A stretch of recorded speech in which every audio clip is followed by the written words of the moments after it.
جامعہ ہے درس گاہوں کا امام، اس کا بانی ہے محمد کا غلام، اس کا بانی ہے محمد کا غلام۔ اعوذ باللہ من الشیطان الرجیم، بسم اللہ الرحمن الرحیم۔ ناظرین کرام، السلام علیکم ورحمۃ اللہ وبرکاتہ۔ جامعہ ہے درس گاہوں کا امام، اس کا بانی ہے محمد کا غلام۔ ناظرین کرام، جامعہ احمدیہ قادیان کی تاریخ و تاسیس، اغراض و مقاصد اور اس کے ثمرات حسنہ کے تذکرے پر مبنی پروگرام کی ایک سیریز لے کر ہم آپ کی خدمت میں حاضر ہیں۔ ان پروگرامز میں میرے ساتھ شریک گفتگو رہیں گے محترم مولانا محمد حمید کوثر صاحب، سابق پرنسپل جامعہ احمدیہ قادیان، اور محترم مولانا عطاء المجیب لون صاحب، پرنسپل جامعہ احمدیہ قادیان۔ ناظرین کرام، آج کے پروگرام میں ہم جامعہ احمدیہ کی تاریخ اور تبلیغ اسلام اور استحکام خلافت کے لیے جامعہ کے کردار پر گفتگو کریں گے۔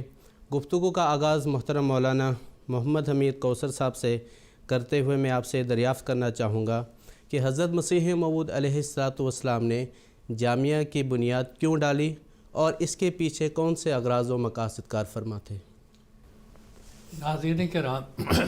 اللہ تعالیٰ نے سیدنا محمد مصطفیٰ صلی اللہ علیہ وسلم کو رحمت للعالمین بنا کر بھیجا اور آپ کو یہ حکم دیا کہ آپ لوگوں کے سامنے اعلان کر دیں، قُلْ یا ایُّہَا النَّاسُ اِنِّی رسول اللہ الیکم جمیعا وما ارسلناک الا رحمتا للعالمین۔ پھر اللہ تعالیٰ نے یہ بھی حکم دیا، بلغ ما انزل الیک، جو ہم نے تیری طرف اتارا ہے یہ رحمت کا پیغام پوری دنیا تک تو پہنچا دے۔ ان قرون اولیٰ میں حضرت محمد مصطفیٰ صلی اللہ علیہ وسلم کے اصحاب کرام، اصحاب صفہ، انہوں نے بیٹھ کے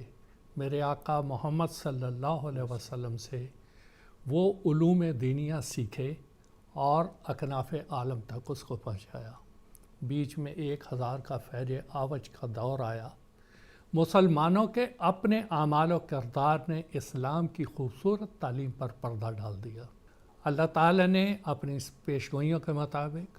عصر حاضر میں سیدنا محمد مصطفیٰ صلی اللہ علیہ وسلم کی بعثت ثانیہ کے مظہر حضرت مرزا غلام احمد قادیانی علیہ السلام کو مسیح موعود، مہدی موعود، امتی نبی، امتی رسول بنا کر عصر حاضر میں بھیجا۔ اور آپ کی آمد کا سب سے بڑا مقصد آپ کی بعثت کا یہ تھا، وہی بلغ ما انزل الیک، کہ جو حضرت محمد صلی اللہ علیہ وسلم پر نازل ہوا ہے اس کو اکناف عالم تک پہنچائیے۔ حضرت مسیح موعود علیہ السلام نے اپنے حیات مبارکہ میں 80 سے زائد کتب لکھیں، بے شمار تقاریر، خطابات فرمائے، اس کے بعد ملفوظات، اس کے بعد رسائل، مکتوبات، ہر طریق سے آپ نے پیغام پہنچانے کا سلسلہ جاری رکھا۔ لیکن ہر انسان کی ایک موت کا وقت مقرر ہے۔ حضرت مسیح انسان وفات پا گئے، لیکن وفات سے کچھ عرصہ پہلے آپ کو یہ خیال پیدا ہوا جب کہ 2 کبار صحابہ جو کہ اسی کام پر مامور تھے، اشاعت اسلام، تبلیغ اسلام، حضرت مولانا عبدالکریم صاحب رضی اللہ تعالیٰ عنہ 11 اکتوبر 1905 میں ان کی وفات ہو گئی۔ 3 دسمبر 1905 کو حضرت مولانا برہان الدین صاحب رضی اللہ تعالیٰ عنہ وفات پا گئے۔ تو حضرت مسیح موعود علیہ السلام نے جماعت کے سامنے اس تشویش کا اظہار کیا کہ یہ کبار صحابہ جو ہر وقت اپنی قلم سے، اپنی تقریر سے، اپنی تحریر سے اشاعت اسلام اور ابلاغ اسلام کا فرض ادا کرتے تھے، یہ اس دنیا سے رخصت ہو گئے۔ نئے علماء اگر ان کی جگہ پر نہیں آئے اور انہوں نے بھی اسی طرح علوم حاصل نہ کیے تو یہ ایک بہت بڑا خلا پیدا ہو جائے گا۔ اور یہ قرآن مجید میں اللہ تعالیٰ نے سورہ توبہ میں بھی یہ حکم دیا تھا، آیت نمبر 122 میں، کہ ہر فرقہ، ہر سارے مسلمان یا احمدی تو آ نہیں سکتے، لیکن طائفتن ان میں سے ایک گروہ ایسا ہو یتفقہ فی الدین جو دین سیکھے اور آگے لوگوں کو پھر ڈرائے، اپنی قوم کے پاس جا کے ان کو بیدار کرے۔ یہ قرآن کی آیت اور یہ ساری اور اس کے علاوہ بھی اور بہت سی آیات ہیں جس نے حضرت مسیح موعود علیہ السلام کی الہی تفہیم کے مطابق توجہ اس طرف مبذول فرمائی کہ کوئی ادارہ قائم کرنا چاہیے جس میں علوم دینیہ اور خاص طور پہ عصر حاضر میں وہ روحانی خزائن جو اللہ تعالیٰ کی طرف سے عطا کردہ حضرت مسیح موعود علیہ السلام کو ملے تھے، اس کو ان مبلغین کو سکھایا جائے اور پھر یہ اکناف عالم میں جا کر اس پیغام کو دنیا تک پہنچائے۔ یہ وہ وجہ تھی جس کی وجہ سے حضرت مسیح موعود علیہ السلام نے مدرسہ احمدیہ یا جو اب جامعہ احمدیہ بنا، اس کو ابتدا میں شاخ دینیات کے نام سے جنوری 1906 میں اس کو قائم فرمایا اور اس کا نام شاخ رکھا۔ شاخ کسی درخت کی کاٹ کے لگائی جاتی ہے اور ایک تناور درخت بن جاتی ہے، پھر اس درخت کی شاخیں کاٹ کے دنیا کے مختلف کونوں میں لگائی جاتی ہیں۔ حضرت مسیح موعود علیہ السلام کا اس کو شاخ قرار دینا، اور وہ بھی دین، شاخ دین یاد کی شاخ، کہ یہ بذات خود ایک بہت بڑا تناور درخت بنے گا، پھر اس کے ساتھ ساتھ اس کی شاخیں اکناف عالم تک پہنچیں گی اور وہ بھی ایک تناور درخت ہوتی چلی جائیں گی۔ تو یہ وہ پس منظر تھا جو مدرسہ احمدیہ اور حال جامعہ احمدیہ کی تاسیس کی وجہ بنی۔ جزاکم اللہ تعالیٰ احسن الجزا۔ جیسا کہ آپ نے بجا فرمایا کہ حضرت مسیح موعود علیہ السلام نے اس کو اپنے الفاظ میں شاخ دینیات کے نام سے موسوم کیا ہے، تو پھر کیا وجہ ہے کہ حضرت مسیح موعود علیہ السلام نے اپنے ہاتھ سے جس شاخ کی بنیاد رکھی، اس لحاظ سے جامعہ احمدیہ کو ایک منفردانہ حیثیت حاصل ہے، تو کچھ عرصہ بعد ہی جامعہ احمدیہ کو بند کرنے کی تجاویز پیش کی جانے لگی۔ تو محترم مولانا عطا المجیب لون صاحب سے میں درخواست کروں گا کہ اس کا کیا پس منظر تھا؟ جی جزاکم اللہ حسن الجزا۔ بسم اللہ الرحمن الرحیم۔ جیسا کہ ابھی محترم مولانا کوثر صاحب نے بیان فرمایا کہ اللہ تعالیٰ کی خاص تحریک پر حضرت مسیح موعود علیہ السلام نے جامعہ احمدیہ یا اس زمانے میں شاخ دینیات کے نام سے یہ مدرسہ قائم فرمایا تھا، لیکن بدقسمتی یا بلکہ بدقسمتی ان لوگوں کی کہنی چاہیے جنہوں نے اس سلسلے میں کوشش کی، ان کی اپنی بدقسمتی کی وجہ سے انہوں نے بعض تجاویز اس قسم کی حضرت مسیح موعود علیہ السلام کی وفات کے صرف 7 ماہ بعد پیش کی کہ اس شاخ دینیات کو بند کیا جانا چاہیے۔ چنانچہ تفصیل اس اجمال کی یہ ہے کہ 1908 مئی 1908 میں حضرت مسیح موعود علیہ السلام کی وفات ہوتی ہے، اور اسی سال 26 دسمبر 1908 عیسوی کو جماعتوں کی جو کانفرنس یہاں قادیان میں منعقد ہوئی، اس کانفرنس میں مولانا محمد علی صاحب اور خواجہ کمال الدین صاحب، ان 2 بزرگان نے بطور خاص یہ تجاویز پیش کی کہ اس شاخ دینیات کی اب ضرورت نہیں ہے، اس کو بند کر دینا چاہیے۔ مدرسہ احمدیہ جو حضرت مسیح موعود علیہ السلام نے اللہ تعالیٰ کے القاء اور اللہ تعالیٰ کی تحریک پر قائم فرمایا تھا، اس کو بند کرنے کی تجاویز انہوں نے پیش کی، اور اس کے بدلے میں یہ تجاویز انہوں نے اس کانفرنس میں پیش کی کہ جو ہمارے نوجوان ہیں ان کو کالجوں میں بھیجنا چاہیے، وہ ڈگریاں وہاں سے حاصل کریں، اور اس کے بعد پھر 1 سال ان کو قرآن مجید کی تعلیم وغیرہ دے کر ان کو پھر فیلڈ میں بھیجا جائے اور وہ تبلیغ اسلام کرے۔ تو اس طرح کی تجاویز انہوں نے پیش کی، کئی تقاریر اس موضوع پر ہوئیں۔ تو جو احباب اس وقت موجود تھے انہوں نے یہ تقاریر جب سنی تو ان کا رجحان اس طرف ہو گیا کہ ہاں بات بالکل درست ہے، اس شاخ دینیات کو، اس مدرسہ احمدیہ کو اب بند کر دینا چاہیے، اس کی ضرورت محسوس نہیں ہوتی۔ حضرت خلیفۃ المسیح اول رضی اللہ تعالیٰ عنہ نے لیکن اس وقت یہ بیان فرمایا کہ حضرت مسیح موعود علیہ السلام نے اپنی زندگی کے آخری ایام میں اپنی خواہش سے جس مدرسہ کی بنیاد رکھی اس کو بند کرنا مناسب نہیں ہے۔ اسی اثنا میں جب یہ کانفرنس چل رہی تھی، حضرت مرزا بشیر الدین محمود احمد صاحب مسلم موعود رضی اللہ تعالیٰ عنہ، جو 1914 میں پھر خلافت ثانیہ کے منصب پر بھی فائز ہوئے، اس وقت ان کی عمر 20 سال تھی۔ وہ اس کانفرنس میں پہنچے، جب انہوں نے وہاں اس کانفرنس کا ماحول دیکھا تو آپ رضی اللہ تعالیٰ عنہ بھی اسٹیج پر کھڑے ہو گئے اور تقریر شروع کی۔ حالانکہ شور برپا تھا ہر طرف سے کہ اب بہت ساری تقاریر ہو چکی ہیں، اب مزید تقاریر کی ضرورت نہیں ہے، جو تجویز پیش ہو گئی ہے اسی تجویز پر عمل کرنا چاہیے، لیکن آپ اس شور کے بیچ میں اسٹیج پر کھڑے ہو گئے اور تقریر شروع فرمائی۔ اور آپ رضی اللہ تعالیٰ عنہ نے تاریخ اسلام کا ایک بہت ہی اہم واقعہ اس وقت بیان کیا، جو اس طرح آتا ہے تاریخ میں کہ حضرت نبی اکرم صلی اللہ علیہ وسلم نے اپنی عمر کے آخری ایام میں مرض الموت میں اسامہ بن زید کی سرکردگی میں ایک لشکر تیار کیا تھا رومیوں کی سرکوبی کے لیے، لیکن چند دن بعد حضرت صلی اللہ علیہ وسلم کی وفات ہو گئی، اور وفات کے بعد حضرت ابوبکر صدیق رضی اللہ تعالیٰ عنہ خلیفہ منتخب ہوئے۔ لیکن آپ کے خلافت پر منتخب ہونے کے بعد ہی باغیوں کا فتنہ شروع ہو گیا، تو اس فتنے کی وجہ سے جو صحابہ تھے، بلکہ کبار صحابہ تھے، انہوں نے حضرت ابوبکر صدیق رضی اللہ تعالیٰ عنہ کو مشورہ دیا